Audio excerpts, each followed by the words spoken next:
Swayam Prabha. Digital India. Educated India.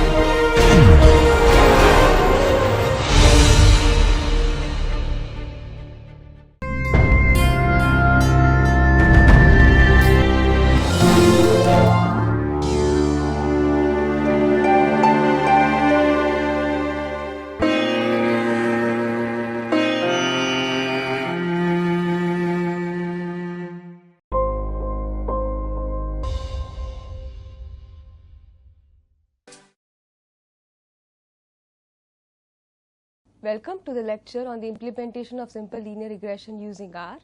In this lecture, we are going to see how to implement simple linear regression in R.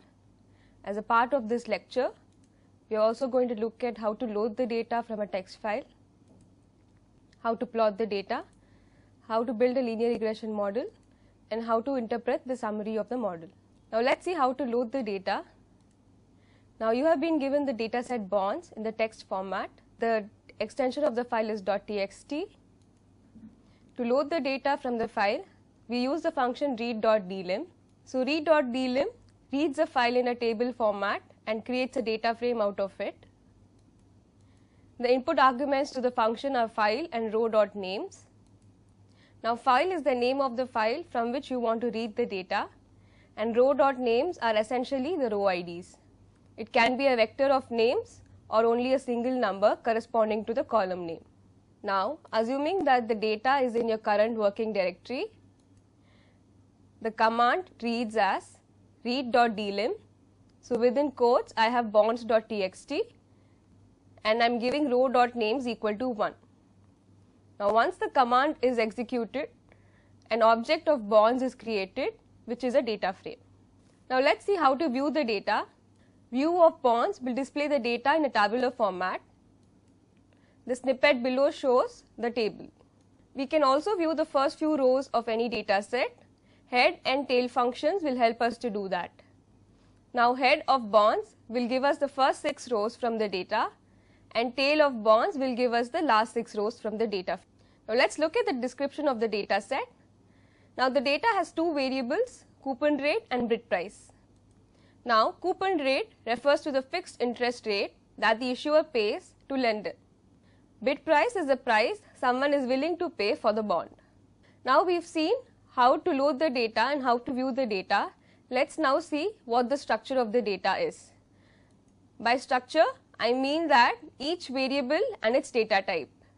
We use the function str and the input to the function is a data frame. Now, we exactly want to see whether the variable data type are same as what we expected them to be. If not, we need to coerce them to the respective data types. So now this should ring a bell because we've learned the function as dot followed by the name of the data type, and we will use this function to coerce it if the variable is not of the desired type. Now for this data set, I run the function. I say str of bonds. Now bonds is the name of my data frame. So the output reads as data frame, bonds is of the type data frame. It has 35 observations of 2 variables. The first column being coupon rate, which is of the type numeric, and I have the first few values being displayed. The next column, bid price, is also of the type numeric, and the first few values of the same column are being displayed. Now let's look at the summary of the data.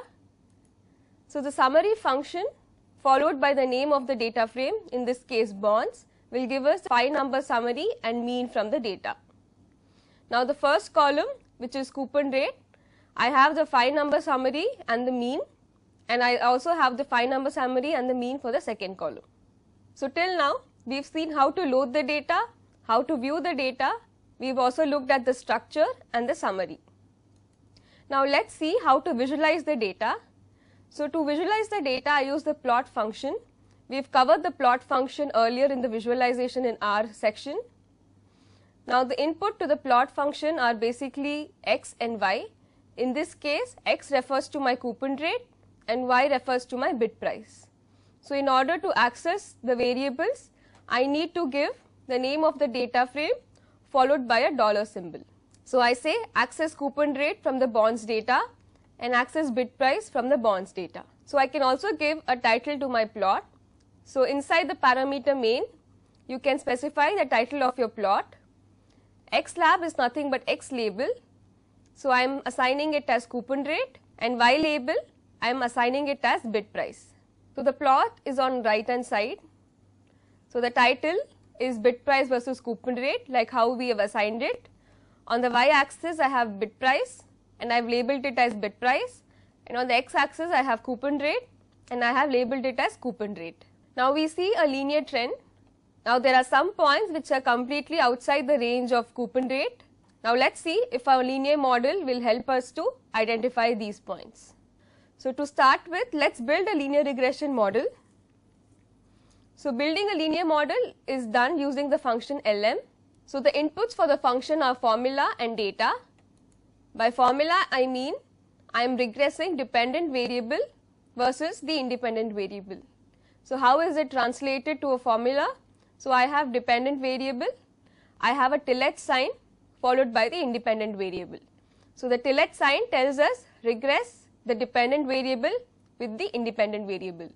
So there are two ways to build a linear model. Let us see how to do that. The first way tells us linear model, which is a function. So I am accessing the individual variables, which is bid price and coupon rate, using the data frame followed by the dollar symbol. So take bid price from the bonds data and take coupon rate from the bonds data and regress them. There is also another way. So instead of mentioning the name of the data frame to access the variables, we can directly mention the name of the variable and give data equal to bonds. So access these variables from the bonds data. So assuming our equation is of the form yi hat equal to beta naught hat plus beta 1 hat xi plus epsilon I. So epsilon I is the error which will be called as residuals. So beta naught hat is the intercept and beta 1 hat is the slope. So hereafter these estimates will be referred to as intercept and slope. So now that we have built a linear model and have saved it as an object bonds mod, let us see how to fit the regression line over the plot. We will use a function called AB line, and the input for the function is bonds mod, which is my linear model. Now we have already gone back and seen how to plot coupon rate and bid price. Now in addition to the plot, you need to mention this command. So A, B here refers to the intercept and slope. If your equation is of the form y equal to A plus bx, then A is my intercept and B is my slope. In this case, A is beta naught hat and B is beta 1 hat. So let us see how the plot looks. So on my right I have the plot. We are now able to see how the regression line fits. It fits pretty badly and it is also not identify the outliers. So we can say that the regression line is indeed getting affected by these outliers. So now let us take a look at the model summary. So I have regressed bid price versus coupon rate from the data bonds. You can also use the other command. So summary is the function. The input to the summary function becomes the linear model. So we have bonds mod as the linear model. This is the first look at the summary.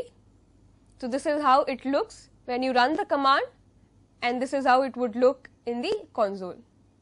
So we have 4 sections of output. We have call, we have residual, we have coefficients, and we have some few heuristics at the bottom. So now let us look at each of these and what they mean in depth. Now call displays the formula which we have used. So in this case I have used the formula bid price versus coupon rate.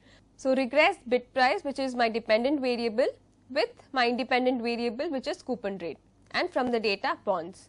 Now this is a way for you to check if you have given the right dependent and independent variable. The next section is residual.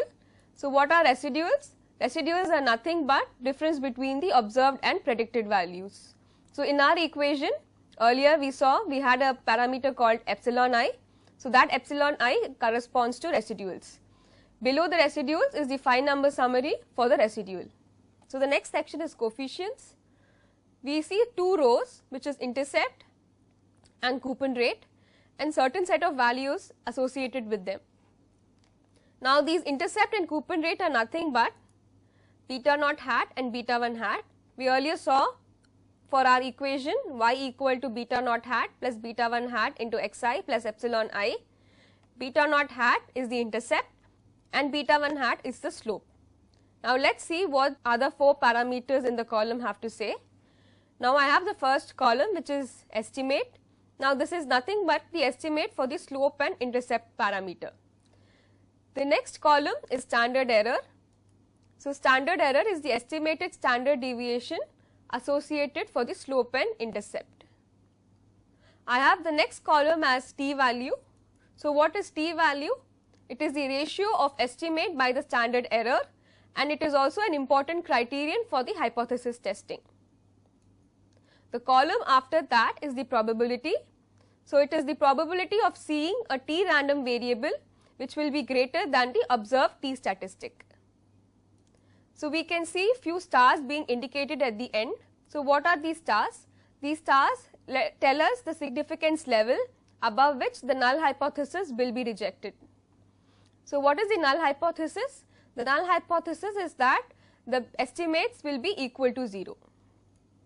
At the last line I have an F statistic and a corresponding p value associated with it. Now the F statistic is again used to test the null hypothesis, which is nothing but slope equal to 0. So in this lecture we saw how to load a data, how to plot and how to visualize, how to build a linear model and how to interpret the results from the linear model. So in the next lecture we will see how to assess our model and we will see if we can improvise our model.